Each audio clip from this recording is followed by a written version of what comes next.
Président, chers collègues, alors que le Président de la République a dernièrement présenté 53 mesures pour un plan de gestion de l'eau, les rapporteurs sur l'avis de ce jour ont délivré 21 préconisations. En soi, une belle contribution pour la sobriété requise. Cependant, les éléments constitutifs de ces préconisations font l'objet de controverses et de réserves. Ainsi, l'INRAE a publié en 2019 la nouvelle représentation du cycle de l'eau, en reconnaissant une grave erreur dans l'ancienne représentation. En effet, l'oubli du rôle moteur de l'évapotranspiration de la végétation, responsable de 70% des précipitations continentales, est désormais rectifié.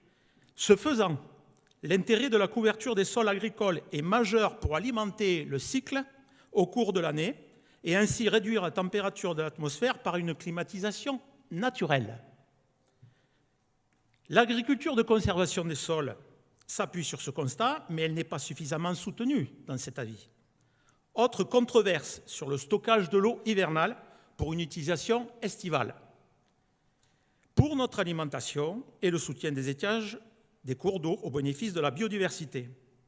Les retenues de substitution dénommées bassines, terme local devenu générique, y pourvoient. Celle de Sainte-Soline, comme les autres, a respecté la préconisation 2 de l'avis, stipulant qu'une concertation et une décision démocratique de l'ensemble des parties prenantes sur le territoire concerné devaient être la règle.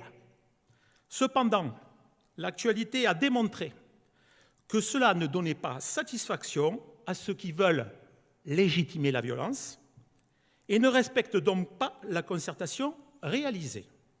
Agriculteurs et agriculture sont mis à mal dans cet avis. Phytosanitaires, engrais, nitrates, algues vertes. Les préconisations 13, 14 et 16 demandent la limitation, voire la fin de l'utilisation de ces produits au profit d'une agriculture bio qui ne fait plus recette. La demande d'une taxe supplémentaire sur les engrais signe le retour de l'écologie punitive. Tout ceci à l'heure d'une politique de souveraineté alimentaire s'inscrivant dans le prochain pacte agricole. Quel paradoxe!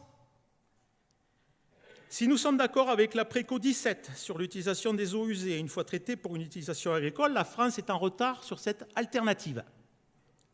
Nous nous interrogeons aussi sur la mention d'encouragement à la mise en place de dispositifs de stockage des eaux de pluie pour l'arrosage privé et public. Faudra-t-il les appeler bassines? Merci de conclure. Le groupe n'a pas adopté de position commune. L'ACR votera contre.